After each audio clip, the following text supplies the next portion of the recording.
Bienvenue à tous, mesdames et messieurs, amis et amies, dans mon espace d'histoire. Si vous aimez les histoires de la vie réelle sur le mariage, la famille, les relations humaines et les précieuses leçons que nous offre la vie, n'oubliez pas de vous abonner pour rester avec nous et découvrir chaque jour de nouvelles histoires. Et maintenant, je vous invite à écouter l'histoire d'aujourd'hui. Mon père est très malade. Ma belle-mère m'interdit d'aller le voir. Quand ton père sera mort, je te laisserai y aller. Mon mari, tu dois écouter maman pour subvenir à ses besoins et garder la paix dans la famille. Moi, en souriant, je réponds. Alors je laisserai votre famille mourir en premier. Le message de mon village natal est arrivé pendant que je préparais le petit déjeuner. Sur l'écran du portable, quelques mots brefs ont fait trembler mes mains. Ma mère avait écrit « Papa s'est effondré dans la cour. Les médecins disent qu'il a fait un AVC. Si tu peux, reviens tout de suite. » La cuillère que je tenais à la main est tombée sur le carrelage dans un bruit sec. J'ai couru à l'étage chercher mon sac, appelant ma mère tout en marchant. À l'autre bout du fil, on n'entendait que des sanglots étouffés. Maman a dit que papa était encore conscient, mais très faible. Il n'arrêtait pas de répéter mon nom. À ces mots, mes yeux se sont remplis de larmes. J'ai seulement réussi à dire « Maman, attends-moi » et j'ai raccroché. Je suis descendue au salon où ma belle-mère buvait son café. Elle m'a regardée de la tête aux pieds et a demandé « Où vas-tu avec tant de précipitation ?» J'ai essayé de garder mon calme. « Maman, mon père a fait un AVC. Je dois rentrer chez moi quelques jours pour m'occuper de lui. » Elle a posé sa tasse sur la table avec un coup sec. Pas question. J'ai cru que j'avais mal entendu. « J'y vais juste pour quelques jours. » Elle a répliqué d'une voix dure. J'ai dit non. Qui cuisine dans cette maison? Qui lave? Qui nettoie? Si tu veux partir, finis d'abord les tâches ménagères. Je me suis sentie étouffée. Maman, mon père est dans un état critique. Elle a ri amèrement. Il est dans un état critique. Il n'est pas mort. C'est à ce moment-là que mon mari, Julien, a descendu les escaliers. En bâillant, il s'est assis à table. Qu'est-ce qui se passe? Pourquoi vous disputez-vous dès le matin? Ma belle-mère m'a pointé du doigt. Elle veut abandonner la maison pour retourner chez les siens. Il s'est tourné vers moi. Pourquoi tu veux partir? J'ai regardé l'homme avec qui j'avais vécu pendant près de 8 ans. Mon père a fait un AVC. Il a haussé les épaules. Il y a déjà ta mère pour s'occuper de lui. Toi, reste à la maison. Je n'en croyais pas mes oreilles. C'est mon père. Lui, avec une indifférence totale, a pris une tartine et l'a portée à sa bouche. Je sais. Mais maman a raison, tu dois l'écouter, comme ça il y a la paix à la maison. Cette phrase a été comme un coup de poignard dans le cœur. J'ai fixé mon regard sur l'homme en face de moi pour qui je m'étais sacrifiée ces 8 dernières années. Cet homme ne m'avait jamais acheté un cadeau d'anniversaire. Il ne s'était jamais proposé pour payer une facture d'électricité. Il ne s'était jamais levé tôt pour me préparer le petit déjeuner. Et pourtant, chaque fois que sa mère ouvrait la bouche, il prenait toujours son parti, peu importe si elle avait tort ou raison. Je me suis tournée vers ma belle-mère. Elle a posé ses mains sur la table et a prononcé chaque mot lentement. Quand ton père sera mort, alors je te laisserai y aller. La pièce a été plongée dans un silence de mort. Je pouvais entendre clairement les battements de mon cœur. Une phrase si glaciale que j'ai cru que je rêvais. J'ai pris une grande inspiration, sans verser une seule larme. Pour la première fois de ma vie, j'ai senti mon cœur plus froid que la glace. Je l'ai regardé droit dans les yeux avec une voix étonnamment calme. Alors je laisserai votre famille mourir en premier. Mon mari a laissé tomber sa tartine. Ma belle-mère s'est levée d'un bond. Qu'est-ce que tu as dit? J'ai continué à la regarder. J'ai dit clairement que si ma famille ne peut pas être traitée avec dignité, cette famille ne peut pas non plus espérer vivre en paix. Ma belle-mère m'a pointé du doigt. Effrontée. Je n'ai pas répondu. Je suis montée directement dans la chambre avec ces cris dans mon dos. Si tu sors de cette maison aujourd'hui, ne reviens jamais. J'ai descendu ma valise. À l'intérieur, je n'avais mis que quelques vêtements et des documents. À la porte, mon mari m'a barré la route, il m'a attrapé le poignet. N'exagère pas. J'ai repoussé sa main. Exagérer? Tu viens d'entendre ta mère souhaiter la mort de mon père, et tu me dis que j'exagère. Il a baissé les yeux. Maman a beaucoup de caractère, c'est tout. J'ai éclaté de rire. Un rire si amer qu'il m'a semblé étrange. Beaucoup de caractère? Si aujourd'hui c'était ton père à l'hôpital, et que ma mère disait que tu ne pourrais aller le voir que lorsqu'il sera mort, continuerais-tu à appeler ça juste une question de caractère? Il est resté silencieux. Le même silence familier de toujours. Pendant 8 ans, j'ai regardé l'homme qui avait été toute ma jeunesse, et, soudainement, je me suis sentie comme une étrangère. Le jour de notre mariage, il m'avait pris la main en promettant de me protéger toute la vie. Mais après ce jour-là, la seule personne qu'il protégeait était sa mère. L'honneur de sa famille, jamais moi. J'ai retiré mon alliance, et je l'ai posée sur le meuble de l'entrée. Il a sursauté. « Qu'est-ce que tu fais ?» J'ai répondu à voix basse. La portière n'a plus aucun sens. J'ai ouvert la porte et je suis sortie, tandis que dans mon dos résonnaient encore les insultes de ma belle-mère. « Va-t'en et n'espère pas revenir. » Je ne me suis pas retournée car je savais que si je faisais un pas en arrière ce jour-là, je perdrais ma dignité pour toujours. J'ai appelé un taxi. Pendant que j'attendais, mon esprit a été inondé de fragments de souvenirs. Quand j'ai rencontré mon mari, c'était un homme gentil et peu bavard. Je pensais que c'était de la sincérité, mais ce n'est que plus tard que j'ai compris que c'était de la faiblesse. Quelques mois après avoir commencé à travailler, il a démissionné. La raison. Le travail était trop dur. Puis il a changé d'emploi, a de nouveau démissionné, et a fini par rester à la maison. Au début, je pensais qu'il avait juste besoin de temps. Moi, je me suis efforcée de faire des heures supplémentaires. Le jour, je travaillais dans un bureau à Paris. Le soir, je tenais des comptabilités depuis la maison et le week-end. Je vendais des produits sur Internet. Tout l'argent que je gagnais, je l'utilisais pour la famille. Les courses, les factures d'électricité, de gaz, d'Internet, les médicaments de ma belle-mère, les réparations de la voiture de mon mari, et même les cadeaux pour les fêtes de famille. Tout sortait de mon salaire. Mon mari disait seulement « Une bonne épouse s'occupe de tout. Je trouverai du travail, mais plus tard. » Ce plus tard s'est prolongé année après année. Ma belle-mère n'a jamais rien reproché à son fils. Elle disait toujours que ce n'était pas grave si un homme ne gagnait pas d'argent. L'important était qu'il écoute sa mère. Moi, en revanche, si j'arrivais à la maison avec 10 minutes de retard, elle me demandait où j'avais été, ce que j'avais fait, qui j'avais vu, si j'avais gaspillé de l'argent. Si je m'achetais une nouvelle robe, elle disait « Une femme mariée n'a pas à s'exhiber. » Si j'envoyais de l'argent à mes parents en Provence, elle disait qu'une fois mariée, la famille du mari était le plus important. Une fois, mon père a été hospitalisé pour un problème cardiaque. J'ai demandé la permission d'aller m'occuper de lui pendant un jour. Elle m'a obligée à laisser les repas prêts pour 3 jours avant de me laisser partir. Quand je suis arrivée, mon père était déjà sorti de l'hôpital. Il a souri et a dit « Ne t'inquiète pas, ma fille, ta famille est le plus important. » Chaque fois que je repense à ce sourire, mon cœur se serre. Mes parents n'ont jamais voulu être un fardeau pour moi. Au contraire, ils m'envoyaient souvent en cachette des bouteilles d'huile et des légumes de leur potager au village. Pendant ce temps, la famille de mon mari considérait chacun de mes sacrifices comme une obligation. Il y a 3 ans, j'ai réussi à économiser assez d'argent pour acheter cet appartement à Paris. Le jour de la signature chez le notaire, mon mari s'est vanté devant ses amis d'avoir enfin sa propre maison. Personne ne savait que l'argent pour l'acheter. Je l'avais économisé, euro par euro. Personne ne savait que pour réunir cette somme pendant des années, je n'avais pas osé m'acheter des vêtements chers, je n'avais fait aucun voyage, je n'avais pas pris un seul jour de vacances. Je pensais juste qu'avec une maison, la famille serait plus heureuse. Mais je me trompais. Avoir une maison n'a fait que convaincre davantage ma belle-mère qu'elle appartenait à son fils.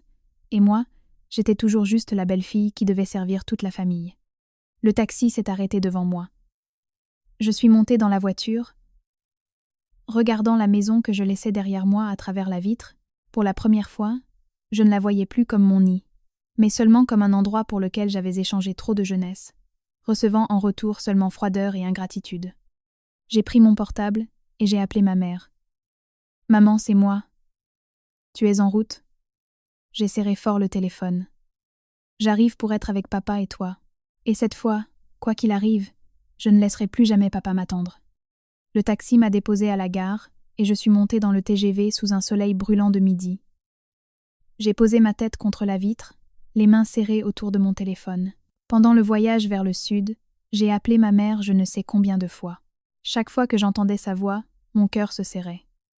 Elle disait seulement que papa était toujours en soins intensifs et que les médecins le surveillaient.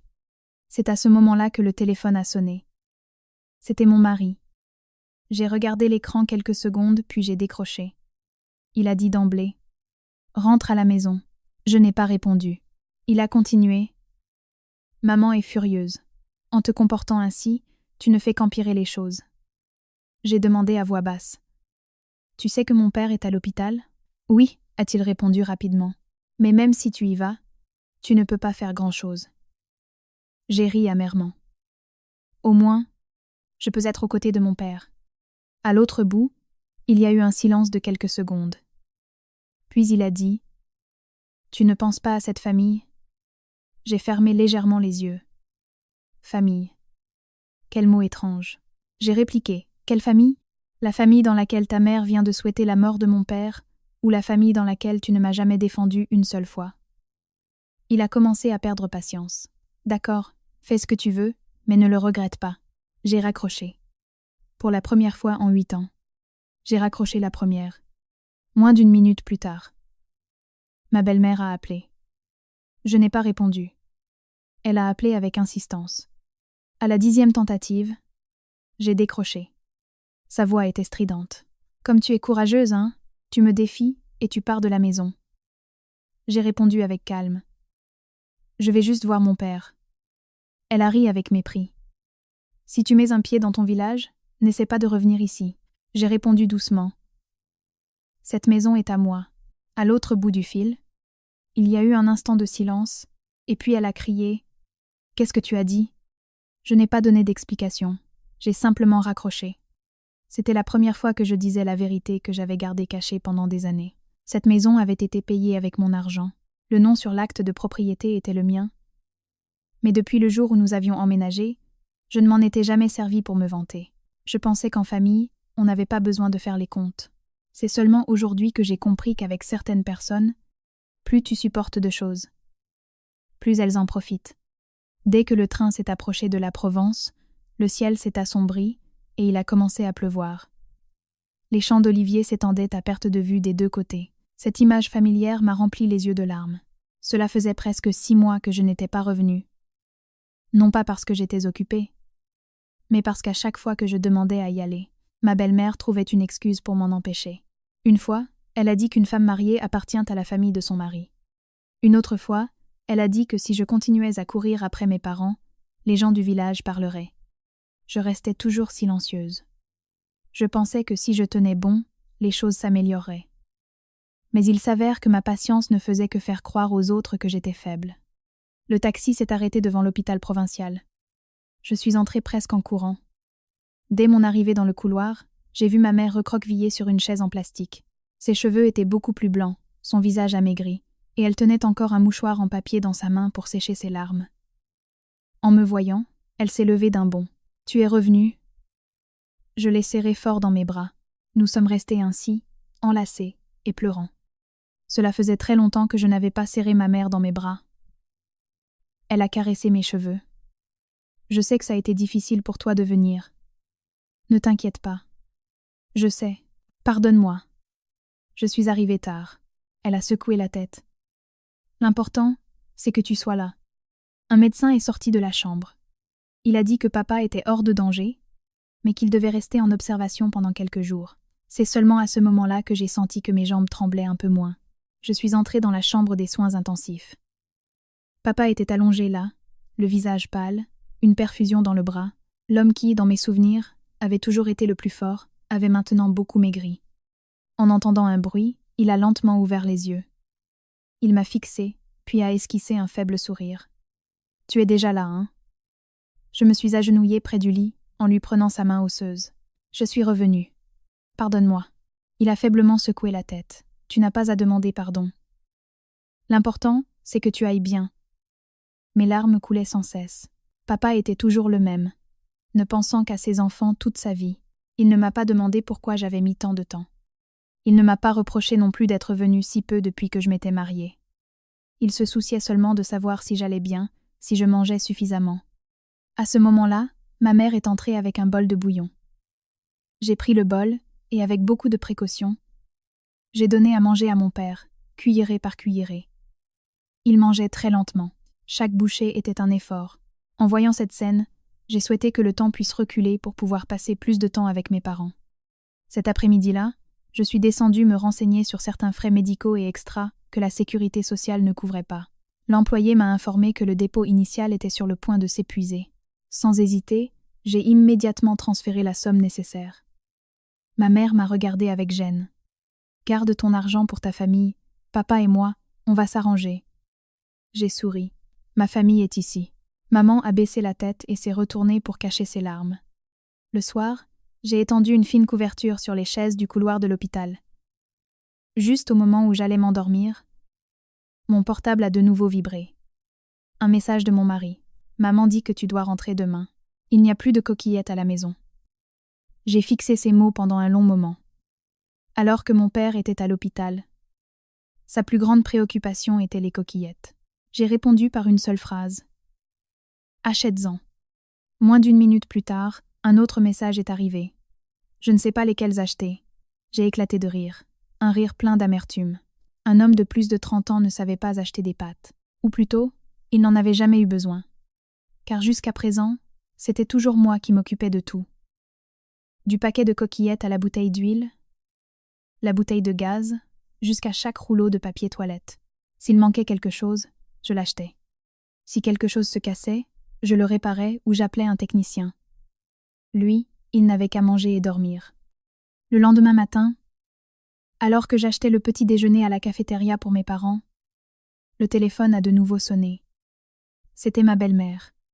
Dès que j'ai décroché, elle a crié. « Tu as l'intention de rester là-bas pour toujours ?» J'ai répondu. Jusqu'à ce que mon père aille mieux. Elle a ri avec mépris. « Et qui s'occupe de moi ?» J'ai dit calmement. « Votre mari est toujours en bonne santé. Dites-lui de s'occuper de vous. » Elle est devenue furieuse immédiatement. « C'est un homme. » « Qu'est-ce qu'un homme sait faire ?» J'ai répondu à voix basse. « C'est vrai, il ne sait rien faire parce que pendant des années, vous et moi l'avons trop gâté. » Elle est restée sans voix. Elle ne s'attendait peu. Être pas à ce que j'ose lui parler ainsi. J'ai continué. « J'ai pris soin de toute votre famille pendant 8 ans. Il est temps qu'il apprenne à s'occuper de sa mère. »« Il n'y a rien de mal à ça, » a-t-elle crié. Insolente. J'ai dit doucement. « Je dois aller avec mon père. » Et j'ai raccroché. À midi, alors que je massais les mains de mon père, un homme d'âge moyen est entré dans la chambre. C'était Monsieur Martin, notre voisin du village depuis que j'étais petite. En me voyant, il a soupiré. « Heureusement que tu es revenu à temps.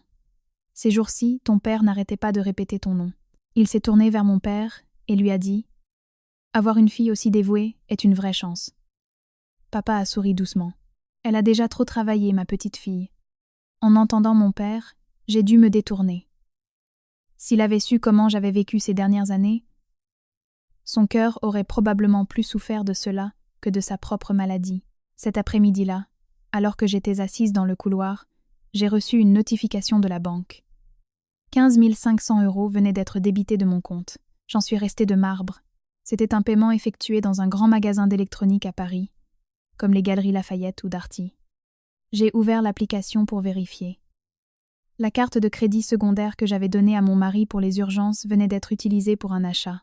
Je l'ai appelé immédiatement, il a répondu rapidement. « Tu m'appelles au bon moment. Je viens d'acheter une nouvelle télévision. » L'ancienne marchait très mal. Je suis restée paralysée. Mon père était sur un lit d'hôpital et lui utilisait mon argent pour acheter un téléviseur. Pour la première fois, un sentiment très clair s'effrayait un chemin en moi. Ce n'était plus de la déception, mais de la détermination de mettre fin à toutes les absurdités qui traînaient depuis 8 longues années. Le lendemain matin, je me suis réveillée avant l'aube. Le couloir de l'hôpital était encore silencieux, brisé seulement par les pas des infirmières qui vérifiaient les chambres et le bip régulier des moniteurs. Je me suis lavé le visage rapidement et je suis descendue à la machine chercher un café et quelque chose pour mon père. Quand je suis retournée dans la chambre, il était réveillé. Il m'a regardée et a souri. « Ma fille, déjà debout si tôt ?» Tout en ouvrant le petit déjeuner, j'ai répondu. « J'en ai l'habitude, papa. Tous les jours, je me lève à 5 heures pour aller travailler. » Papa a regardé mes cernes profonds. « Repose-toi un peu. Tu es très maigre. » J'ai souri. « Je vais bien. » mais je savais parfaitement à quel point j'étais fatiguée. Au cours des 8 dernières années, j'avais toujours été la première à me lever, à préparer le petit déjeuner, à lancer les machines à laver, à préparer le Tupperware pour l'emporter au bureau, et c'est seulement après que je partais travailler. L'après-midi, en sortant, je passais par le carrefour, et une fois à la maison, je recommençais à cuisiner, faire la vaisselle et nettoyer l'appartement. J'allumais l'ordinateur pour faire du travail supplémentaire et gagner plus d'argent. Certains soirs, je me couchais à 2 heures du matin, et pourtant, jamais ma belle-mère ne m'avait dit « Ma fille, tu es fatiguée », et encore moins mon mari ne s'était proposé de m'aider. Pour eux, tout ce que je faisais était mon obligation. Le médecin est entré pour faire un bilan. Il a regardé les résultats du scanner et a hoché la tête. « Heureusement, vous l'avez amené à temps, donc son état s'améliore. Mais il aura besoin de soins intensifs et de rééducation. » J'ai demandé des informations détaillées sur chaque médicament, chaque exercice, chaque coup. Le médecin m'a regardé et a dit « Vous êtes sa fille ?» J'ai hoché la tête. Il a souri. « Votre père est un homme chanceux d'avoir une fille comme vous. » Je me suis tournée pour regarder mon père. Il essuyait ses larmes en silence. Peu, être qu'il était heureux, mais peu, être aussi qu'il avait de la peine pour moi. À midi, le téléphone a de nouveau sonné. C'était mon mari. Je suis sortie pour répondre. Il a dit tout de suite « Fais-moi un virement de 2000 €. » J'ai été déconcertée un instant. « Pour faire quoi ?» Il a répondu avec un naturel déconcertant. « Il n'y a pas d'argent à la maison. Maman veut acheter quelques trucs. » J'ai demandé « Quel truc coûte 2000 €? » Il a hésité. « Eh bien, réparer la climatisation. Acheter une table et des chaises neuves et d'autres petits trucs. » J'ai dit avec calme. La climatisation marchait parfaitement l'autre jour, et nous avons changé la table l'année dernière. Il est resté silencieux un moment, puis a dit « Bon, maman aime bien changer. » J'ai pris une grande inspiration. « Julien, mon père est à l'hôpital, et tu m'appelles pour me demander de l'argent pour acheter une table. Tu ne trouves pas que c'est incroyablement insensible ?» Sa voix a commencé à paraître irritée. « C'est l'argent du mariage. Pourquoi tu fais les comptes ?» J'ai répondu très lentement. « Cet argent est le fruit de mon travail et je l'utilise pour soigner mon père. Si ta mère veut changer les meubles, qu'elle utilise son argent. » Immédiatement, il a haussé la voix. « Tu as changé. Depuis que tu es retournée chez les tiens, tu es différente. » J'ai souri avec amertume. « Ce n'est pas moi qui ai changé. C'est juste que je ne veux plus vivre comme avant. » J'ai raccroché. Moins de 10 minutes plus tard, une autre notification de la banque est apparue. Une transaction refusée, puis une autre. Soudain, je me suis souvenu de la carte secondaire qui était toujours liée à mon compte. J'ai immédiatement appelé la banque. Après quelques minutes de vérification, j'ai demandé de bloquer toutes les cartes supplémentaires.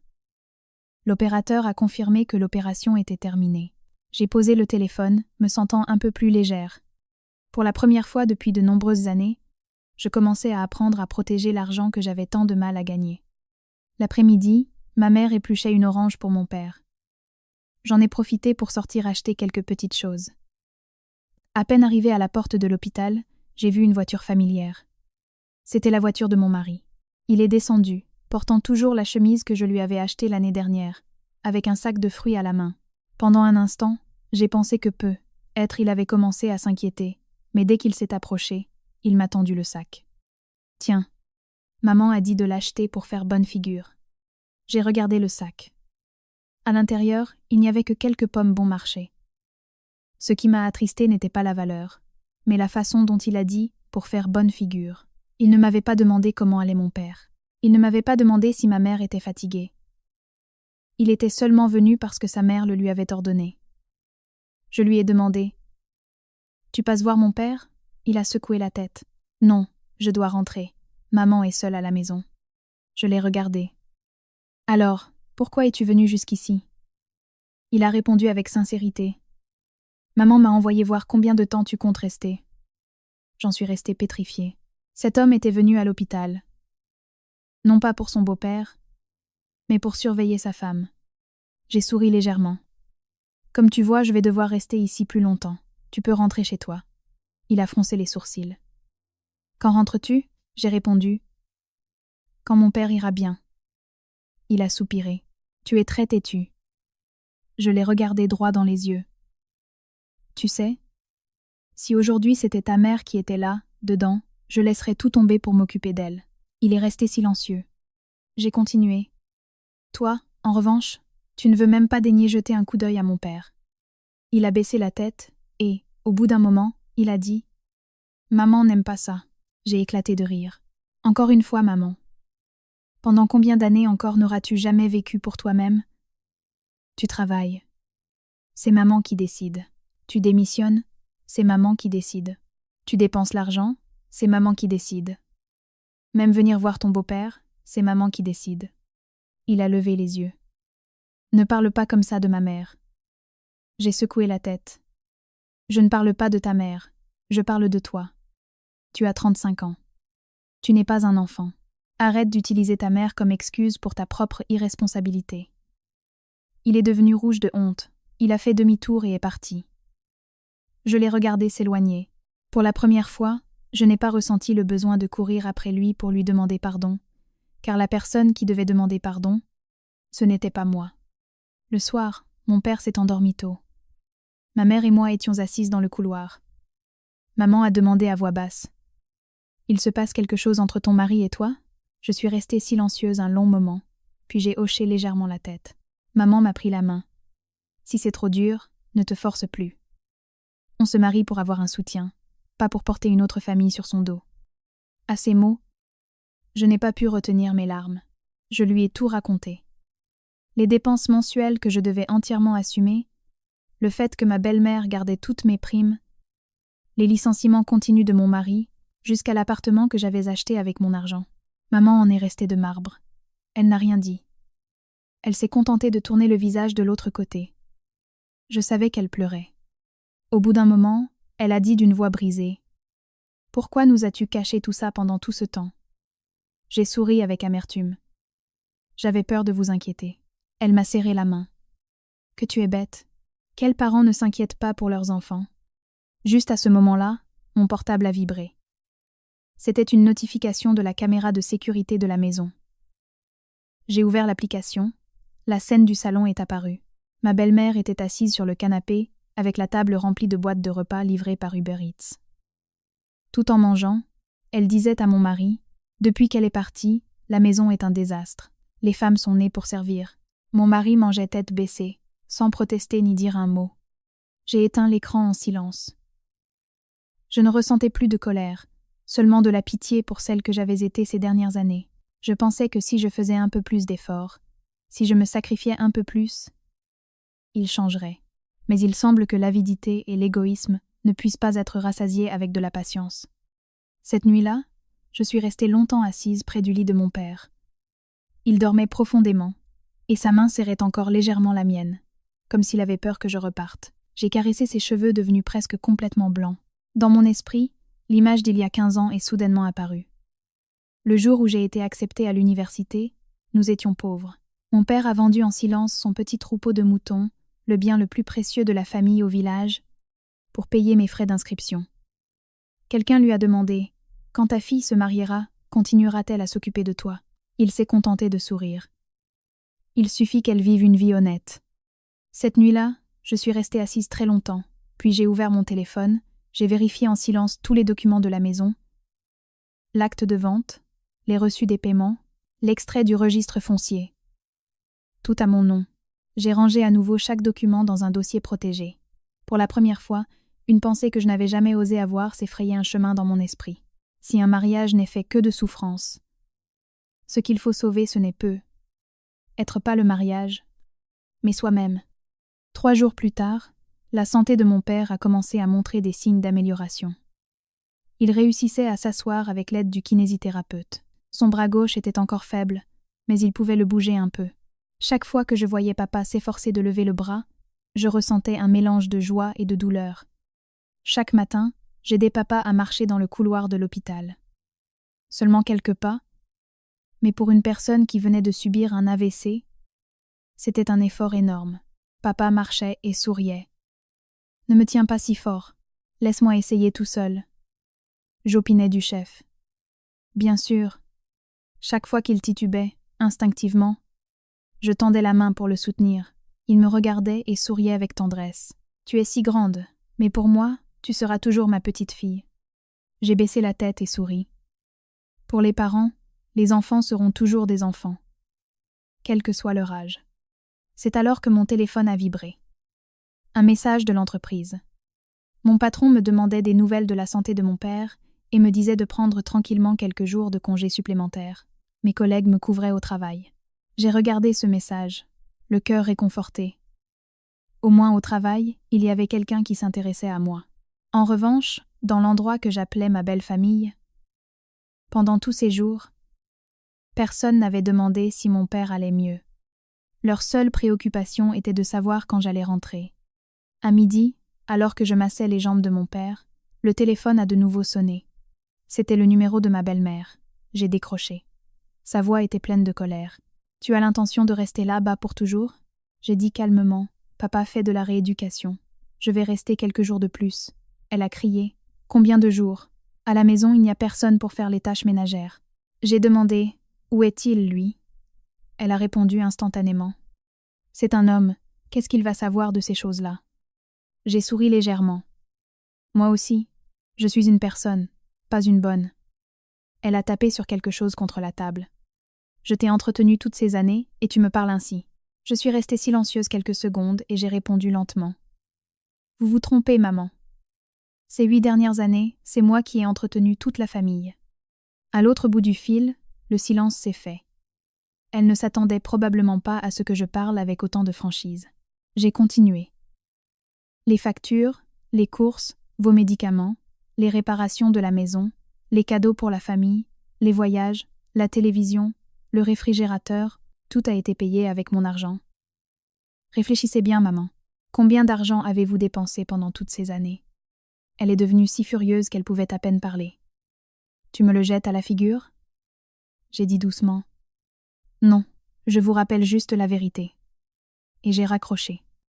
L'après-midi, pendant que mon père dormait, j'en ai profité pour vérifier les débits sur l'application de ma banque. En regardant le relevé bancaire, j'ai été surprise. En seulement 4 jours, depuis mon départ, la consommation d'électricité avait augmenté de manière anormale, celle de l'eau aussi, et il y avait 2 reçus pour des commandes de repas de restaurants assez chers. J'ai secoué la tête. À la maison, personne ne cuisinait. Eux deux ne savaient que commander à domicile. Pendant tout ce temps, j'avais cuisiné 3 repas par jour. Ils n'avaient jamais apprécié l'effort de ces plats. À ce moment-là, le téléphone m'a notifié un mouvement de la caméra du salon. Je l'ai ouverte pour regarder. Ma belle-mère était assise devant une table remplie uniquement de boîtes de repas livrées. Tout en mangeant, elle se plaignait. « Cette nourriture est très mauvaise. »« Julien, comment d'ailleurs ?» Mon mari a répondu. « J'ai déjà appelé 3 endroits. Tous sont très chers. » Ma belle-mère a soufflé. « C'est une incapable. Elle est partie depuis quelques jours et la maison est un chaos. » Mon mari a acquiescé. « Peut-être que je vais l'appeler pour qu'elle revienne. » Elle a de nouveau soufflé. « Laisse-la là-bas. Dans quelques jours, quand elle n'aura plus d'argent, elle reviendra toute seule. » J'ai éteint la caméra avec délicatesse. Une étrange sensation s'est frayé un chemin dans mon cœur. Ce n'était plus de la douleur, mais un sourire amer. Il pensait encore que je reviendrais, comme au cours des 8 dernières années, comme toutes les autres fois où il suffisait d'une réprimande, d'une menace, et je baissais la tête. Mais cette fois, ça n'allait pas se passer comme ça. Le soir, une bonne amie nommée Sophie est venue rendre visite à mon père à l'hôpital. Elle a apporté du lait et des fruits. Dès qu'elle m'a vue, elle m'a serré fort dans ses bras. « Je t'ai appelé ces jours-ci, mais tu disais toujours que tu étais occupée. Maintenant, je comprends. Tu as énormément maigri. » J'ai souri. « Ne t'inquiète pas, tout ira bien. Andy Fibson. » Sophie a parlé un peu avec ma mère. Puis, quand nous nous sommes retrouvés seuls, elle m'a emmenée dans le couloir. « Tu as encore l'intention de vivre avec celui-là » Je suis restée silencieuse. Sophie a soupiré. « Je te connais depuis l'université. Avant, tu étais si joyeuse. Depuis que tu t'es mariée, tu as complètement changé. Tu ne penses qu'à gagner de l'argent, à t'occuper de sa famille, de sa mère, de lui, et pour toi-même, il ne reste rien. » J'ai souri avec amertume. « Être que j'ai été stupide. Sophie a secoué la tête. Stupide, non, trop bonne. Mais la bonté donnée aux mauvaises personnes ne fait que les inciter à te mépriser. Cette phrase a résonné dans ma tête pendant longtemps. À la tombée de la nuit, mon père m'a appelé. Il a dit « Assieds-toi ici avec moi un moment ». J'ai approché une chaise. Il a regardé par la fenêtre. D'une voix posée, il a dit « Je sais que tu as des problèmes. » J'ai sursauté. « Comment le sais-tu, papa ?» Il a souri. « Tu es ma fille. Je sais reconnaître quand ton sourire est un mensonge. » J'ai essayé de sourire. « Ce n'est rien, papa. » Il a secoué la tête. « Si tu n'es pas heureuse, n'insiste pas. La vie est courte. Ne souffre pas par fierté. » J'ai baissé la tête et les larmes sont tombées sur mes mains. Depuis toute petite, mon père ne m'avait jamais obligée à faire quoi que ce soit, ni même à me marier. Il avait seulement dit « L'important, c'est que tu sois heureuse. » Et pourtant, je n'avais pas été heureuse pendant 8 longues années.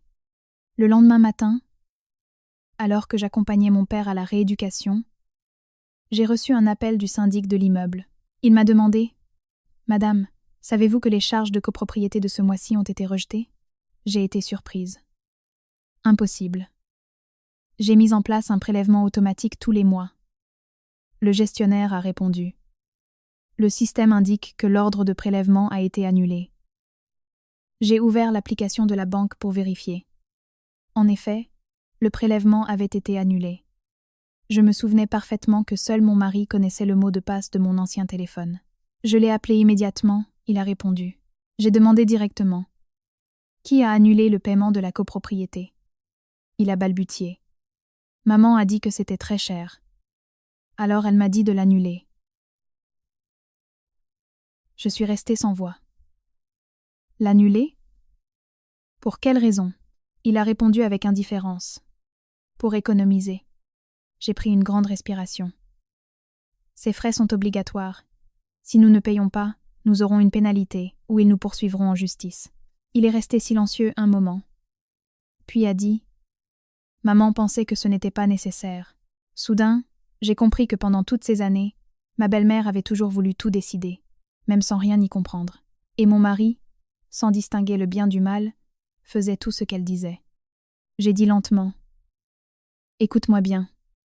À partir d'aujourd'hui, tu ne toucheras plus à aucun compte lié à mon argent. » Il s'est un peu irrité. « Tu fais comme si je te volais ton argent. » J'ai répondu « Non, mais tu dépenses mon argent sans me demander mon avis, et ce n'est pas très différent. » Sur ce, j'ai raccroché. Cet après-midi-là, j'ai changé tous les mots de passe de la banque, de mon adresse e-mail et même le code de déverrouillage de mon téléphone. Quand j'ai cliqué sur « Confirmer », je me suis soudain sentie soulagée. Non pas pour l'argent, mais parce que, pour la première fois, je commençais à reprendre le contrôle de ma vie. Cette nuit-là, assise près de la fenêtre de l'hôpital, je regardais les lumières de la ville au loin. Dans ma tête, ce n'était plus la question « Est-ce que je me trompe ?», mais une autre. Si je retournais dans cette maison, combien d'années supplémentaires de ma vie devrais-je sacrifier ? Une semaine plus tard, mon père pouvait déjà marcher sur de courtes distances avec une canne. Le voir s'améliorer de jour en jour m'allégeait le cœur. Le médecin a dit que s'il continuait à faire ses exercices avec constance, les chances de récupération seraient excellentes. En entendant ces mots, ma mère a éclaté en sanglots de joie. Elle n'arrêtait pas de serrer la main du médecin et de le remercier.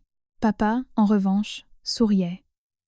Il a dit « Avec ma fille ici, je veux guérir vite pour n'être un fardeau pour personne. » Je me suis tournée de l'autre côté. Une fois de plus, mon père se sentait un fardeau. Tandis que les personnes qui m'avaient vraiment épuisée pendant 8 ans ne s'étaient jamais senties coupables. L'après-midi, j'ai décidé de retourner un moment chez mes parents, au village, pour prendre plus de vêtements pour papa. En ouvrant la vieille armoire de sa chambre, j'ai remarqué une petite boîte en bois. C'était la boîte que mon père avait toujours gardée jalousement depuis que j'étais à l'université. Curieuse, je l'ai ouverte. À l'intérieur, il y avait des tas de papiers jaunis par le temps. Des reçus des frais universitaires, des quittances de la résidence, des tickets de livres. Chaque papier était plié avec soin. Au fond, il y avait un livret d'épargne annulé depuis longtemps. Ma mère est entrée. En me voyant avec le livret à la main, elle a soupiré. Ton père a mis plus de 10 ans à économiser cet argent. Il voulait rénover la maison, mais le jour où tu as été admise à l'université, il a tout retiré. J'en suis restée pétrifiée. Maman s'est assise à côté de moi. Tu sais quoi? Le jour où il a vendu les moutons, il est rentré à la maison et il est resté assis tout seul dans la cour jusqu'aux petites heures du matin. Il avait beaucoup de peine, mais il disait toujours « Les animaux, on peut en racheter. » Si une fille, mes larmes sont tombées sur le vieux livret. Ce n'est qu'aujourd'hui que je découvrais combien de sacrifices se cachaient derrière le sourire bienveillant de mon père. Des sacrifices dont il n'avait jamais parlé. J'ai serré la boîte en bois contre ma poitrine, avec une seule pensée en tête. Je ne pouvais plus jamais permettre que les personnes qui m'aimaient souffrent à cause de ce mariage. Le soir, après que mon père se soit endormi, j'ai allumé l'ordinateur. Pour la première fois depuis de nombreuses années, j'ai pris le temps d'examiner tous les documents de mes biens. Le contrat de vente de l'appartement, la levée de l'hypothèque, les preuves de virement, les factures des meubles. J'avais soigneusement gardé chaque dossier. À l'époque, je ne pensais pas que j'en aurais besoin un jour. C'était simplement ma nature ordonnée. Pendant que je vérifiais, le téléphone a sonné. C'était Camille, une collègue du service comptabilité de mon entreprise. Elle m'a demandé des nouvelles de mon père, et puis elle a soudainement dit « Au fait, il faut que je te raconte un truc. Ce matin, j'ai croisé ton mari. J'ai été surprise. Il est venu au bureau ?» Elle a répondu « Oui. Il est allé aux ressources humaines pour demander combien tu gagnais par mois. J'en suis restée de marbre. Pourquoi a-t-il demandé ça ?» Camille m'a raconté.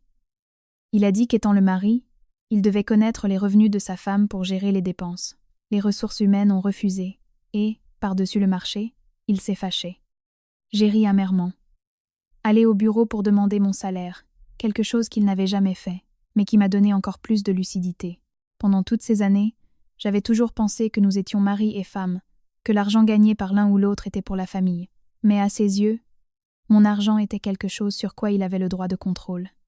Cette nuit-là, je suis entrée dans mon espace de stockage en ligne. J'ai fait une sauvegarde de tous les documents importants et j'en ai envoyé une copie à l'avocat de notre entreprise, une personne de confiance, pour qu'il les garde. Non pas parce que je voulais divorcer immédiatement, mais parce que je ne voulais pas être prise par surprise. Le lendemain matin, j'ai reçu un appel d'un numéro inconnu. C'était une femme. « Êtes-vous l'épouse de Monsieur Julien ?» J'ai répondu. « Oui. » Elle s'est présentée comme employée d'un magasin de meubles design. Elle a dit « Monsieur Julien a laissé un acompte pour un canapé de 5 000 €. Il a dit qu'aujourd'hui, vous feriez le virement pour le reste. » J'ai été stupéfaite.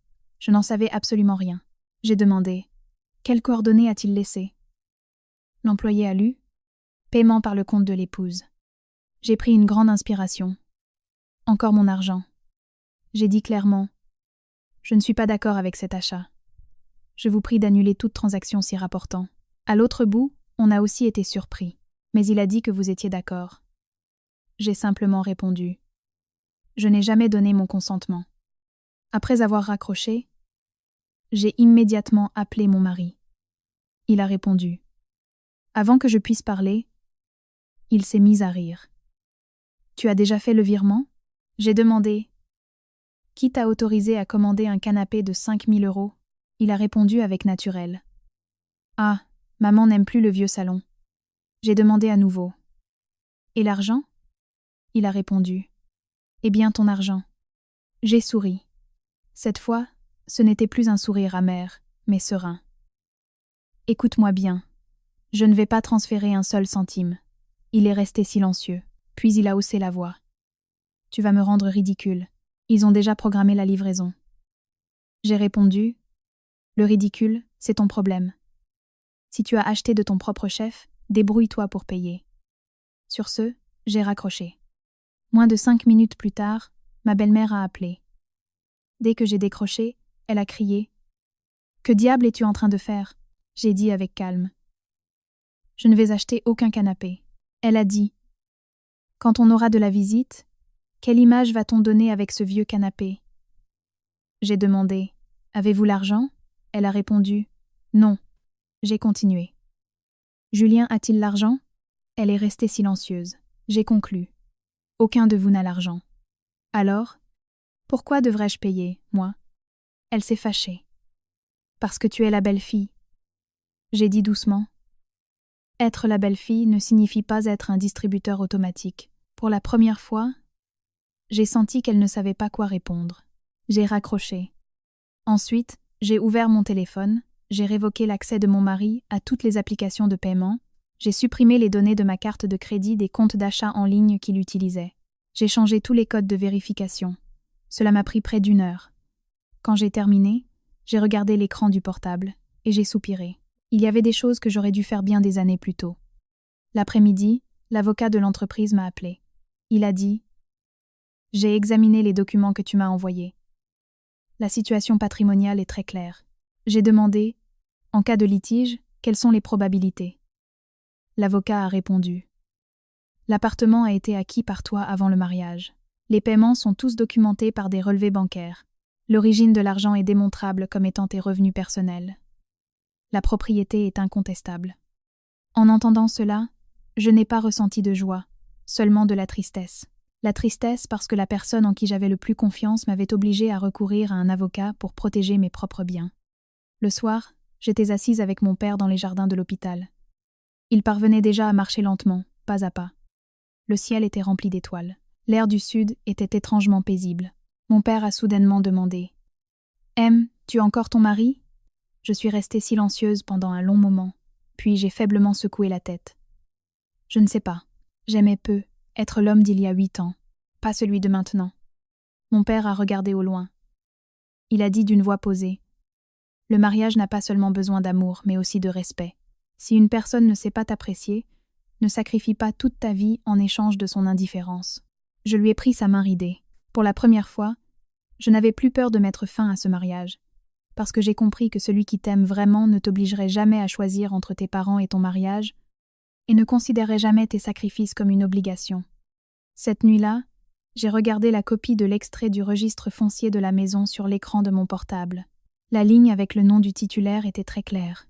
J'ai souri légèrement, non pas pour la maison, mais parce qu'enfin j'avais la lucidité nécessaire pour protéger la vie que j'avais moi-même construite. 2 semaines plus tard, mon père est sorti de l'hôpital. Bien qu'il doive encore faire de la rééducation tous les jours, il arrivait à marcher lentement tout seul dans la cour de la maison. Le matin, je l'aidais à faire quelques tours près du potager.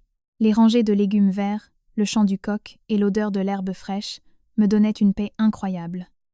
Cela faisait très longtemps que je n'avais pas ressenti cette sensation appelée famille. Pas une grande maison, pas des meubles chers, mais un endroit où les gens se soucient sincèrement les uns des autres. Maman a sorti une cafetière fumante, nous a regardés, mon père et moi, et a souri. Cela faisait longtemps que nous n'étions pas tous les 3 ensemble. Papa a aussi souri. Oui, avec la petite à la maison, il y a plus de joie tout de suite. En les entendant parler, j'ai senti une boule dans la gorge. Si cet incident n'avait pas eu lieu, je continuerais probablement à courber l'échine pour gagner de l'argent, à vivre dans cette maison pleine de reproches, en me mentant à moi-même, pensant que les choses s'amélioreraient. À ce moment-là, le téléphone a sonné. C'était mon patron. Il m'a demandé des nouvelles de la santé de mon père et m'a dit « Tu peux revenir au travail quand tu veux. Ton poste sera toujours là à t'attendre. » Je l'ai remercié et j'ai raccroché. Papa m'a regardé. « Le travail se passe bien, ma fille ?» J'ai hoché la tête. « Oui. » Papa a souri. « Heureusement, les gens t'apprécient. » J'ai répondu à voix basse. « Peu. Être parce que je travaille avec sérieux. » Papa m'a longuement regardé puis a dit « Si, dans le monde extérieur, les gens savent apprécier tes efforts, à plus forte raison, tu ne devrais pas être dans un endroit où tes sacrifices sont considérés comme acquis. » J'ai compris qu'il faisait référence à mon mariage. L'après-midi, j'ai décidé de retourner à Paris. Non pas pour demander pardon ni pour faire la paix. Je voulais seulement récupérer encore quelques affaires et mettre les choses au clair. Avant de partir, ma mère m'a pris la main. « Veux-tu que nous venions avec toi ?» J'ai secoué la tête. « Je peux le faire toute seule. » Papa, appuyé sur sa canne, est sorti jusqu'à la porte donnant sur la rue. Il m'a regardé. « Si tu es trop fatigué, rentre à la maison. Il y aura toujours une place pour toi ici. » Je l'ai pris dans mes bras et les larmes ont recommencé à couler. Pendant toutes ces années, j'avais toujours eu peur du divorce, pensant que je n'aurais nulle part où aller.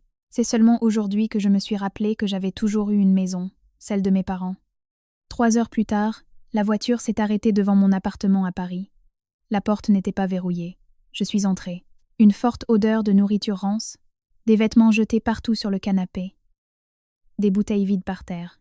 Le salon était un désastre, comme s'il n'avait pas été nettoyé depuis des semaines. Je suis restée immobile quelques secondes. En un peu plus de 2 semaines, la maison avait changé de manière méconnaissable. Ma belle-mère est sortie de la cuisine. Dès qu'elle m'a vue, elle a croisé les bras. « Tu as enfin daigné revenir. » J'ai dit avec calme. « Je suis venue récupérer mes affaires. » Elle a froncé les sourcils. « Récupérer tes affaires, pourquoi ?» J'ai répondu. « Je vais rester au village pendant un moment. » Elle a ri avec mépris. « Pour t'occuper de ton père. Ou tu as l'intention de quitter ton mari ?» Je n'ai pas répondu. Je suis montée dans la chambre. J'ai ouvert la porte. La scène qui est apparue sous mes yeux m'a laissé de marbre. Mes vêtements étaient entassés dans un coin. Ma coiffeuse était couverte de poussière.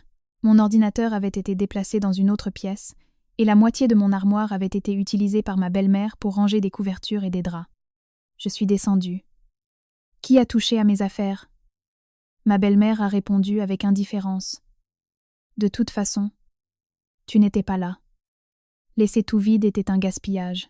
Je l'ai regardée avec une voix encore très calme. « Vous n'avez pas le droit de faire ça. » Elle a ri. « C'est la maison de mon fils.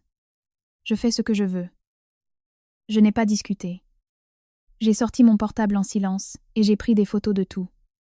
Chaque recoin de la pièce, chaque objet, chaque rayure sur mon bureau. Ma belle-mère, en me voyant, a demandé « Pourquoi tu prends des photos ?» J'ai simplement répondu « Pour avoir un souvenir. » À ce moment-là, mon mari est entré. Dès qu'il m'a vue, il a semblé soulagé. « Tu es revenu. » J'ai acquiescé. Il a regardé la valise dans ma main. « Tu as l'intention de repartir ?» J'ai répondu. « Oui. » Il s'est approché. « Allez, ne te fâche pas. » Ces jours-ci, la maison a été un désastre. Je l'ai regardé. « Sais-tu pourquoi ?» Il a soupiré. « Parce que tu n'étais pas là. » J'ai secoué la tête. « Non. Parce que pendant toutes ces années, c'est moi qui ai fait tourner cette maison toute seule. Et c'est seulement quand je ne suis plus là que vous vous êtes rendu compte que vous ne savez rien faire. » Il est resté silencieux. J'ai regardé la cuisine. La vaisselle sale empilée dans l'évier, les poubelles non vidées, la plaque de cuisson incrustée de graisse. J'ai demandé « Sais-tu quand c'était la dernière fois que tu as fait la vaisselle ?» Il a baissé la tête. « Je ne m'en souviens pas. » « Sais-tu combien nous payons d'électricité chaque mois ? » Je ne sais pas. « Sais-tu quel est le numéro à appeler quand on n'a plus de gaz ? » Non. « Sais-tu quel médicament ta mère prend chaque jour ? » Il a continué de secouer la tête. J'ai souri amèrement. « Tu ne sais rien, mais tu te crois toujours en droit de décider de ma vie. » Il s'est assis et a dit, d'une voix très basse, « Je suis désolée. » Je l'ai regardé. C'était la première fois en 8 ans qu'il prononçait ces mots, mais malheureusement, ils arrivaient trop tard. J'ai demandé, « Tu es désolée pourquoi ?» Il a hésité. « Pour t'avoir attristé. » J'ai secoué la tête. « Non, tu n'as pas compris. Je ne suis pas triste pour une phrase. Je souffre pour 8 années. 8 années où j'ai travaillé pour entretenir toute la famille. 8 années où je me suis levée avant tout le monde et me suis couchée après tout le monde. 8 années où il n'a jamais manqué un médicament pour ta mère ni une assiette sur la table pour toi. Et en retour, le jour où mon père était à l'hôpital, tu m'as dit que je devais écouter ta mère. » Il a baissé la tête, incapable de dire un mot. À ce moment-là, ma belle-mère est entrée et m'a regardée. « Si tu es raisonnable, reste. » On fait comme si de rien n'était. J'ai demandé à voix basse, faire comme si de rien n'était. Oubliez la phrase où vous avez souhaité la mort de mon père, ou oubliez qu'il ne s'est jamais mis de mon côté. Elle a soufflé. C'est du passé. Pourquoi y repenser sans cesse ? Je l'ai regardé droit dans les yeux. Pour vous, c'est du passé. Mais pour moi, c'est le jour où j'ai vu la vraie nature de cette famille. L'atmosphère dans la pièce est devenue pesante. J'ai pris ma valise, j'y ai mis un peu plus de vêtements, quelques documents personnels, l'ordinateur et mon matériel de travail. Avant de fermer le dernier tiroir, j'ai sorti la petite boîte avec mon alliance. J'ai regardé la bague quelques secondes, puis je l'ai posée sur la table. Mon mari était sous le choc. « Qu'est-ce que tu comptes faire ?» J'ai répondu très doucement. Je vais demander le divorce. Il semblait ne pas en croire ses oreilles. Tu es sérieuse? J'ai hoché la tête. Oui. Ma belle-mère a ri avec mépris. À qui veux-tu faire peur? Après le divorce, tu te retrouveras sans rien. Je l'ai regardé avec calme. Je n'ai jamais eu peur de me retrouver sans rien, car tout ce que j'ai, je l'ai gagné de mes propres mains. Sur ce, j'ai pris ma valise et j'ai descendu les escaliers. Mon mari a couru après moi. Il m'a pris la main.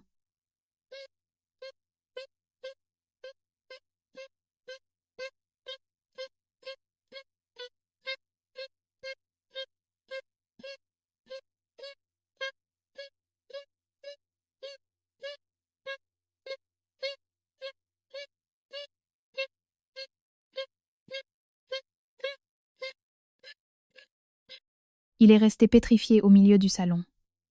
J'ai ouvert la porte. La lumière de l'après-midi inondait la rue. Je suis sortie sans cette sensation de lourdeur d'autrefois. Le taxi m'a emmenée directement au cabinet de l'avocat. Après avoir écouté toute l'histoire, l'avocat a posé un dossier devant moi. Il a dit « Si vous êtes décidé, alors vous devez être ferme. » J'ai pris le stylo. J'ai regardé le formulaire de demande de divorce. Dans mon esprit, l'image de mon père sur le lit d'hôpital, la phrase cruelle de ma belle-mère, le silence de l'homme en qui j'avais eu confiance. Je n'ai plus hésité. La première ligne que j'ai écrite était aussi la fin officielle de 8 années de mariage, pleine de larmes. Quand j'ai eu fini de signer, j'ai lâché le stylo. Pour la première fois depuis de très nombreuses années, j'ai senti que je pouvais vraiment respirer. 3 jours après avoir déposé la demande de divorce, je suis retournée au travail. Dès mon entrée dans le bureau, mes collègues m'ont demandé des nouvelles de la santé de mon père. Tous m'ont encouragée. Quelques mots simples ont suffi pour me réconforter le cœur. Il semble que l'intérêt sincère n'a pas besoin de grands gestes. Il suffit qu'il soit authentique. À l'heure du déjeuner, alors que je mangeais avec Camille, le téléphone a sonné. C'était mon mari. J'ai regardé l'écran un bon moment avant de répondre. Sa voix était plus basse que d'habitude. « Tu travailles ? » ?»« Oui. » Il a hésité. « Quand rentres-tu ? » J'ai dit avec calme. « Tu le sais, je ne vais plus rentrer. » À l'autre bout, le silence s'est fait. Au bout d'un moment, il a dit « Maman te regrette. » J'ai souri légèrement. « Elle me regrette moi, ou elle regrette celle qui cuisine ?» Il n'a pas répondu. J'ai continué. « S'il n'y a rien d'autre, je raccroche. »« Attends, » a-t-il dit précipitamment. « Maman a dit de venir ce soir pour parler. » J'ai répondu « D'accord, j'irai ce soir, mais pas pour rester. » À 6 heures pile, je suis retournée à mon appartement. Cette fois, je ne ressentais plus cette anxiété. Dès mon entrée, j'ai vu la table dressée avec tous mes plats préférés. Ma belle-mère portait même une robe élégante. En me voyant, elle a souri maladroitement. « Viens manger. » Ça fait longtemps qu'on n'a pas été tous ensemble. J'ai regardé la table et je me suis assise. Non pas parce que j'avais été adoucie, mais parce que je voulais entendre ce qu'ils avaient à dire. Pendant le dîner, ma belle-mère n'arrêtait pas de me servir de la nourriture dans mon assiette. « Mange, tu es très maigre en ce moment. » Si ça avait été avant, j'aurais être été touchée. Mais maintenant tout me semblait tellement forcé. Après quelques bouchées, ma belle-mère a pris la parole. Ces jours-ci, j'ai beaucoup réfléchi. Ce jour-là, j'étais très en colère, et j'ai parlé pour parler. J'ai levé les yeux. Pour la première fois, elle admettait s'être trompée, mais juste après, elle a ajouté « Mais il faut aussi que tu comprennes. Les personnes âgées perdent parfois patience. Tu es la belle-fille, tu dois savoir endurer. » J'ai posé mes couverts.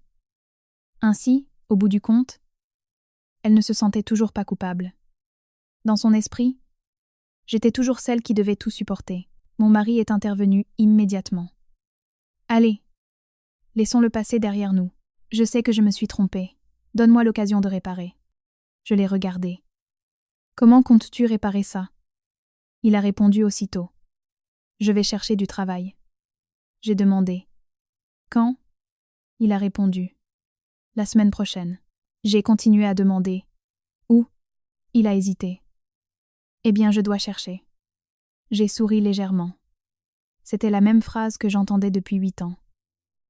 Ma belle-mère, voyant la tension, a dit « Peu importe si un homme gagne beaucoup ou peu, L'important est que la famille soit en harmonie. Je me suis tournée vers elle. Je pense la même chose, mais pour qu'il y ait de l'harmonie, il faut du respect.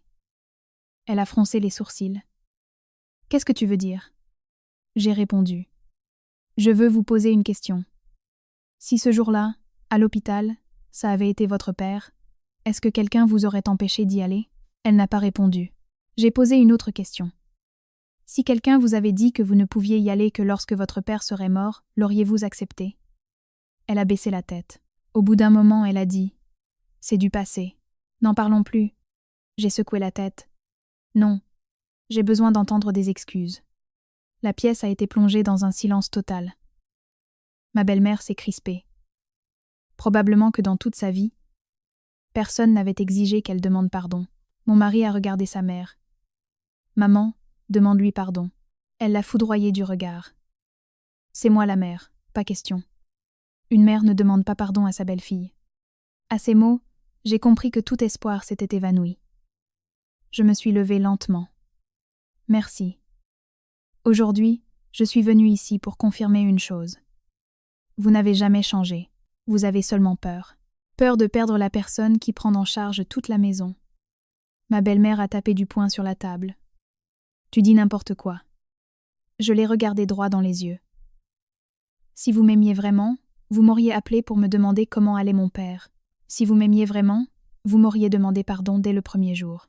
Vous n'auriez pas attendu qu'il ne reste personne à la maison pour cuisiner, payer les factures ou vous donner de l'argent. Son visage est devenu rouge. Elle n'a pas pu articuler un mot. Je me suis tournée vers mon mari. Et tu dis que tu veux réparer les choses. Je te pose une question. Depuis que je suis partie, as-tu pris soin de ta mère un seul jour de tes propres mains? Il a hoché la tête. Oui, j'ai cuisiné. J'ai demandé. Pour combien de repas? Il a baissé la tête. 3. Et puis il a ajouté à voix basse. Ensuite, maman a dit de commander à manger. J'ai demandé. As-tu cherché du travail? Il a secoué la tête. Pas encore. As-tu emmené ta mère à son contrôle médical? Non. As-tu payé toi-même les factures de ce mois-ci? Il a continué de secouer la tête. Je l'ai regardé. Tu vois? Ce que tu appelles un changement n'est qu'une promesse.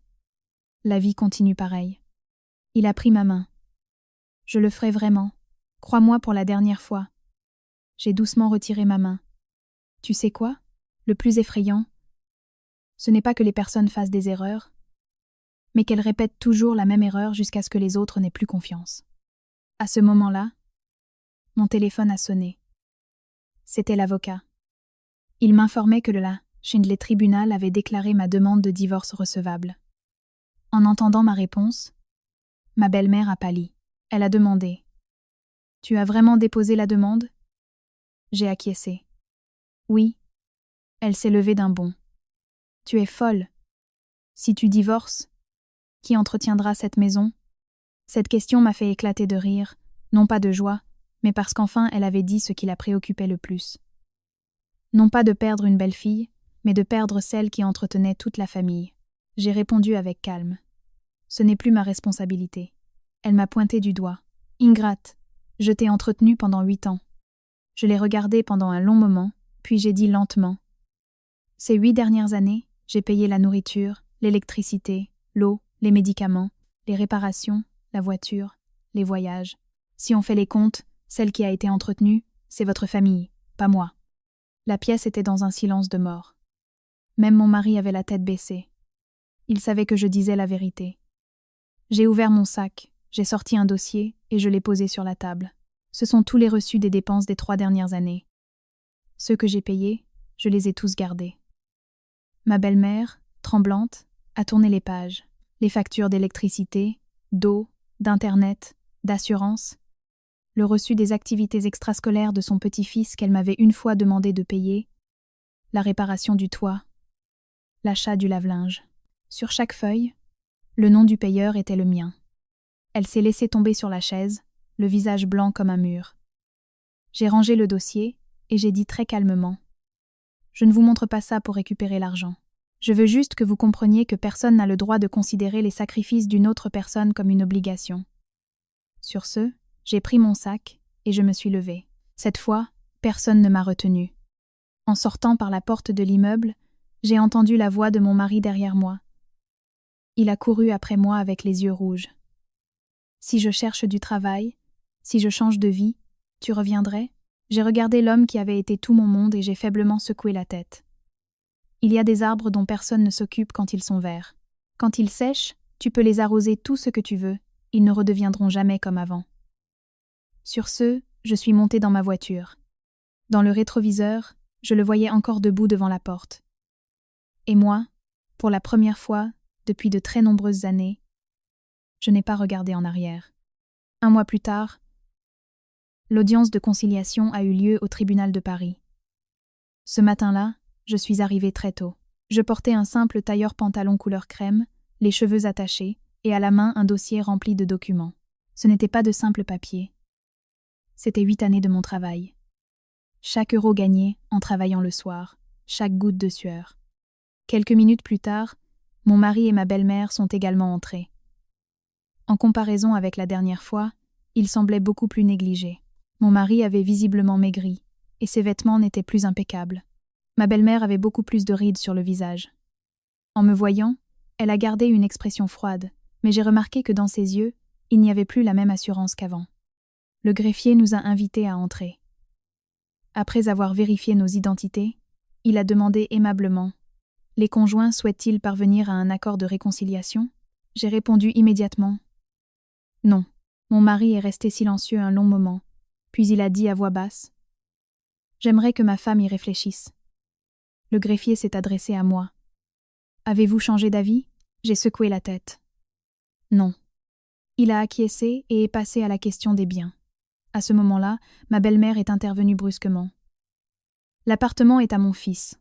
La belle-fille n'est qu'un prête-nom. » Je l'ai regardé sans rien dire. Mon avocat a ouvert sa mallette, posant sur la table dossier après dossier. Acte de vente, relevé bancaire, acte du prêt immobilier, preuve de paiement. Chaque document prouvait clairement que le logement avait été acheté par moi lorsque j'étais célibataire, en tant que bien propre, et que les fonds provenaient intégralement de mes revenus personnels. Le fonctionnaire a tout examiné avec attention. Puis il a demandé à mon mari « Avez-vous une objection ?» Il a baissé la tête. Au bout d'un moment, il a dit « C'est à elle. » Mais à l'époque, nous étions déjà ensemble et ma mère a aussi contribué. Je l'ai regardé. C'était la première fois que je l'entendais dire une chose aussi absurde. J'ai demandé avec calme « Tu dis que ta mère a contribué. As-tu des preuves ?» Elle, embarrassée, s'est immiscée. Je m'occupais d'elle. Comme ça, elle pouvait aller travailler et gagner de l'argent. Je me suis tournée. « Vous preniez soin de votre fils, pas de moi. Quel jour avez-vous pris soin de moi ? Vous ne faisiez que me donner des ordres tous les jours. » L'ambiance dans la salle est devenue tendue. Le fonctionnaire a demandé à tout le monde de garder son calme. Mon avocat a continué à présenter chaque relevé bancaire, depuis l'acompte de réservation, les mensualités, jusqu'aux dépenses pour les meubles. Tout sortait de mon compte. Il n'y avait pas un seul virement de la part de mon mari ou de ma belle-mère. L'avocat a conclu. Selon la documentation et la loi en vigueur, il s'agit d'un bien propre à ma cliente, non soumis au partage des biens communs. À ces mots, ma belle-mère s'est levée d'un bond. Ce n'est pas possible, elle est la belle-fille. Son argent est aussi l'argent de la famille du mari. Toute la salle est devenue muette. Le juge a dit lentement « Madame, la loi ne dit pas cela. Les biens acquis légalement appartiennent à celui qui les a payés. » Ma belle-mère ne s'est pas rendue, elle s'est tournée vers moi. « Tu es une personne cruelle. Tu veux voler à mon fils tout ce qu'il a ?» J'ai répondu avec calme. « Je ne prends rien à personne. Je garde seulement ce qui a toujours été à moi. » Mon mari a parlé soudainement. « Peut-être pourrais-tu nous laisser la maison. Et je te la rembourserai en plusieurs fois. » Je l'ai regardé. « Avec quoi allais-tu me payer ?» Il est resté silencieux. J'ai demandé à nouveau. « As-tu trouvé du travail ?» Il a répondu à voix basse. « Oui, j'ai été surprise. » Comme quoi ?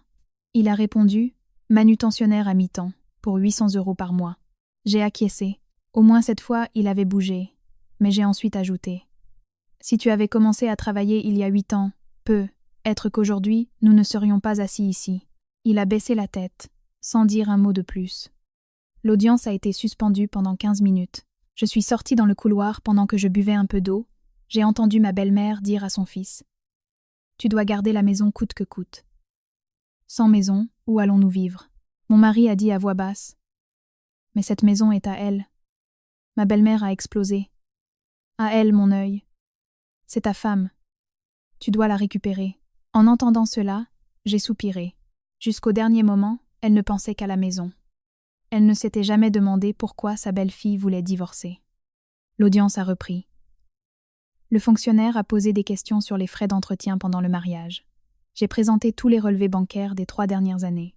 Chaque mois, il y avait des paiements pour l'électricité, l'eau, la copropriété, Internet, le supermarché, les médicaments, les assurances. Tout venait de mon compte. Le fonctionnaire a regardé mon mari. Pendant cette période, quelle contribution avez-vous faite ?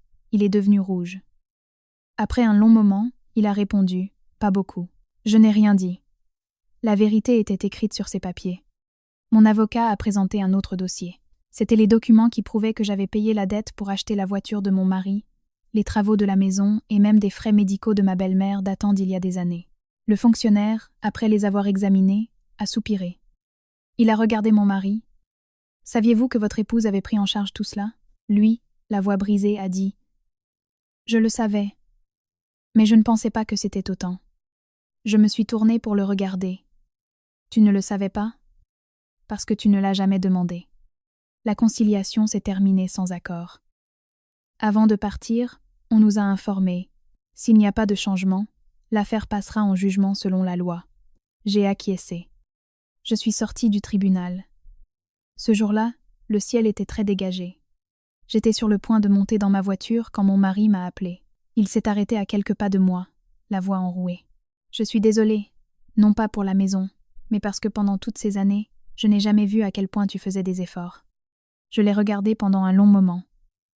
Cette fois, j'ai cru que ses excuses étaient sincères, mais il y a des vérités qui, lorsqu'elles sont découvertes, arrivent trop tard. J'ai souri très doucement. « Je ne t'en veux plus. » À ces mots, ses yeux ont rougi. J'ai continué. « Mais pardonner ne signifie pas faire marche arrière. J'espère seulement qu'à partir de maintenant, tu apprendras à te débrouiller par toi-même, à apprécier les personnes qui t'aiment vraiment. Ne perds pas une autre personne un jour, juste à cause de ton silence. » Sur ce, j'ai ouvert la porte et je suis partie. Dans le rétroviseur, je l'ai vu encore debout devant le tribunal. Pour la première fois, il n'était plus le mari qui s'appuyait sur sa mère, mais un homme qui devait affronter les conséquences de ses propres décisions. 4 semaines après l'échec de la conciliation, le procès a eu lieu. Je suis arrivée très tôt. Cette fois, je n'étais plus tendue. Pendant l'attente, j'avais continué à travailler normalement. L'après-midi, je retournais au village en train pour aider mon père avec sa rééducation. Il parvenait déjà à marcher dans la cour avec sa canne et, parfois même, il aidait ma mère à arroser le potager. En le voyant aller mieux, je savais que ma décision avait été la bonne. Le procès n'a pas duré longtemps. Les preuves que l'appartement était un bien propre étaient irréfutables. Les contributions pendant le mariage étaient documentées par des extraits et des reçus. Mon mari n'a presque rien réfuté. Il est resté assis en silence à écouter. Ma belle-mère a essayé d'intervenir à plusieurs reprises, mais le juge l'a rappelé à l'ordre. Finalement, le tribunal a rendu son jugement. Ma demande de divorce était acceptée. L'appartement était ma propriété exclusive, non soumis à liquidation, et tous les droits de propriété restaient inaltérables selon les actes notariés. En entendant ces mots, j'ai légèrement fermé les yeux. Non pas de joie, mais parce qu'enfin tout était terminé. En sortant du tribunal, mon ex-mari est resté longtemps sur les marches. Il s'est approché avec une voix si basse que j'ai dû me concentrer pour l'entendre. « Je suis désolée. » J'ai hoché la tête, je suis montée dans la voiture et je suis partie. Ce fut la dernière conversation entre nous en tant que mari et femme. 3 jours plus tard, j'ai apporté le jugement définitif à l'avocat. Il a tout examiné. Il a dit « Maintenant tu as le droit d'exiger que la partie adverse quitte le bien immobilier. S'ils ne le font pas volontairement, nous pouvons demander une expulsion. » Je suis restée silencieuse. Au fond de moi, il restait encore une once d'espoir. Je pensais qu'après tout, nous avions été une famille, être qu'il comprendrait. J'ai appelé mon ex-mari, il a répondu. Qu'y a-t-il? J'ai dit. Selon le jugement, ta mère et toi devriez chercher un autre endroit ou vivre dans un délai de 2 semaines. À l'autre bout du fil, il y a eu un long silence. Finalement, il a juste dit. Je comprends. Je pensais que tout se résoudrait pacifiquement. Mais je me trompais. 2 semaines ont passé. Le gestionnaire de l'immeuble m'a appelé. Madame, ils sont toujours là? Ils disent qu'ils n'ont pas encore trouvé d'endroit. J'ai soupiré. Nous allons leur donner 1 semaine de plus. J'ai attendu, mais rien n'a changé. La 3e fois que j'ai appelé, mon ex-mari a dit « Donne-moi encore un peu de temps, maman ne veut pas partir. » J'ai répondu doucement « Ce n'est plus une question de vouloir ou de ne pas vouloir.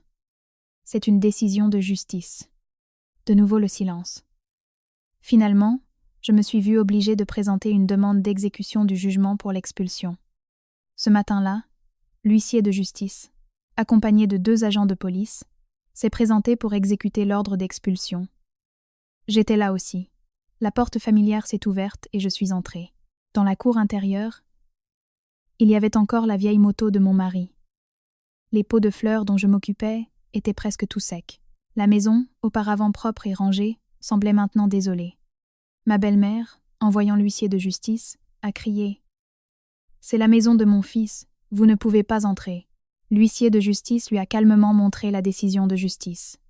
« Madame, s'il vous plaît. » Lisez l'ordonnance du juge. Elle ne l'a même pas regardée, elle s'est tournée et m'a pointé du doigt. « Ingrate, tu jettes à la rue la famille de ton mari. » Je suis restée immobile, avec une voix tranquille.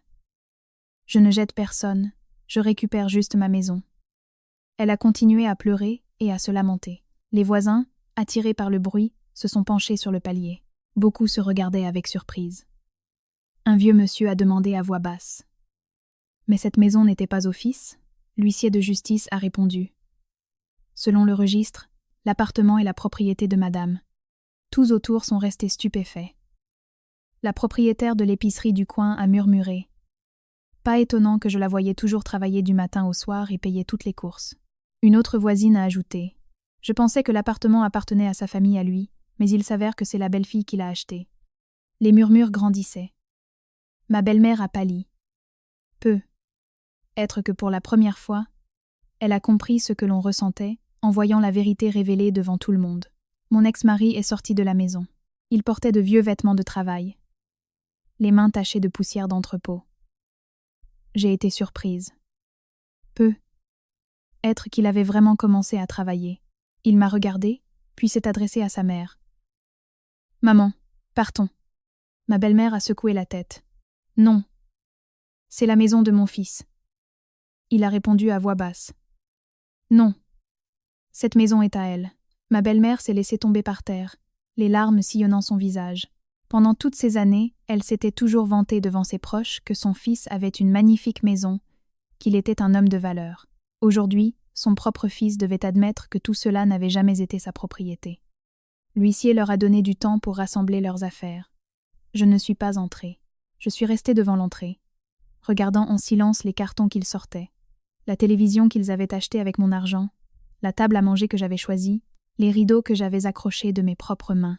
Beaucoup de souvenirs ont refait surface, mais étrangement, je ne ressentais plus de douleur, seulement la sensation de fermer un très long chapitre de ma vie. Environ 2 heures plus tard, ils avaient tout chargé dans une camionnette. Avant de monter, mon ex-mari s'est approché de moi. Il a incliné la tête. « Merci. » J'ai été surprise. Il a continué. « Si ça n'avait pas été pour toi, je n'aurais être jamais compris à quel point j'étais inutile. Maintenant que je travaille tous les jours, je comprends à quel point il est difficile de gagner 1 euro. Je comprends pourquoi tu étais toujours si fatigué. » Je l'ai regardé d'une voix aimable. Le comprendre est déjà une bonne chose. Vis pour toi-même et prends soin de ta mère. Ne permets plus jamais d'avoir à dépendre des autres. Il a acquiescé et s'est ensuite retourné pour aider sa mère à monter dans la camionnette. La camionnette s'est éloignée lentement. Je suis restée à la porte à la regarder jusqu'à ce qu'elle disparaisse au bout de la rue. Le serrurier a changé la serrure et m'a donné les nouvelles clés. « Vérifiez la maison, madame. » J'ai ouvert la porte et je suis entrée. Le salon était vide. Il n'y avait plus de disputes ni de reproches, seulement du silence. La lumière de l'après-midi filtrait par la fenêtre, éclairant le sol propre. J'ai pris une grande inspiration. Pour la première fois en 8 ans, j'entrais dans ma maison, non plus en tant que belle-fille, non plus en tant que celle qui devait tout supporter, seulement comme une femme qui avait enfin récupéré la vie qu'elle méritait. 1 mois plus tard, la maison était à nouveau aussi bien rangée qu'avant. Je n'ai pas changé beaucoup de meubles. J'ai fait un nettoyage de fond. J'ai planté quelques fleurs sur le balcon et j'ai fait venir mes parents vivre avec moi à Paris. Le jour où ils sont entrés, mon père est resté un long moment dans le salon, à regarder autour de lui et s'est tourné vers moi. « Tu es sûre, ma fille ?» J'ai souri. C'est ma maison, et c'est aussi la maison de maman et papa. Ma mère a essuyé une larme. Elle n'avait jamais pensé qu'un jour la famille se réunirait ainsi. La vie a repris peu à peu son cours normal. Le jour, je travaillais. Le soir, j'aidais mon père à marcher dans le parc du quartier. Maman s'occupait de plantes aromatiques sur la terrasse. Le soir, nous dînions tous les 3 en nous racontant notre journée. Il n'y avait plus de reproches ni de dîner tendus, seulement des rires. 3 mois plus tard, mon père parvenait à se promener seul. Le jour où il a lâché la canne, il m'a pris la main. Si ce jour-là tu avais écouté les autres et n'étais pas revenu, je n'aurais peut-être jamais eu l'occasion de voir ce jour. Je l'ai pris dans mes bras et les larmes sont tombées en silence. Je ne regrettais aucune des décisions que j'avais prises. Un après-midi de week-end, je suis tombée par hasard sur mon ex-mari au supermarché. Il portait l'uniforme de son entreprise de logistique. Avec le visage plus bronzé qu'avant, il m'a salué poliment et m'a dit « Maman et moi avons loué un petit appartement en banlieue. Je travaille régulièrement et elle ne me demande plus que nous dépendions de personne. Je te remercie. Si je ne t'avais pas perdu, je n'aurais peut-être jamais mûri. » J'ai souri. Je te souhaite une belle vie. C'est la seule chose qui compte.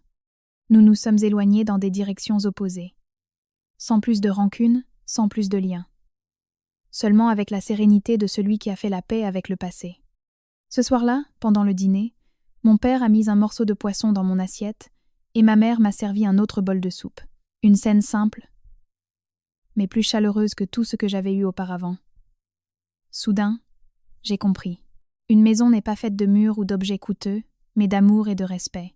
J'avais passé 8 ans à essayer de sauver un mariage malheureux, mais c'est seulement quand j'ai eu le courage de le laisser partir que je me suis retrouvée. Et depuis ce jour, j'ai compris que personne n'a le droit d'obliger un enfant à choisir entre ses parents et son mariage. L'amour d'un enfant pour ses parents n'est jamais une erreur. La seule erreur est d'accepter de vivre une vie de souffrance, en oubliant que nous méritons, nous aussi, d'être aimés et respectés. Merci à tous, mesdames et messieurs, amis et amies, d'avoir consacré votre temps à écouter l'histoire d'aujourd'hui. Si vous l'avez trouvée pleine de sens, n'oubliez pas de vous abonner pour continuer avec nous et découvrir de nouvelles histoires dans les prochaines vidéos. Je vous dis au revoir et je vous attends pour la prochaine. Attends.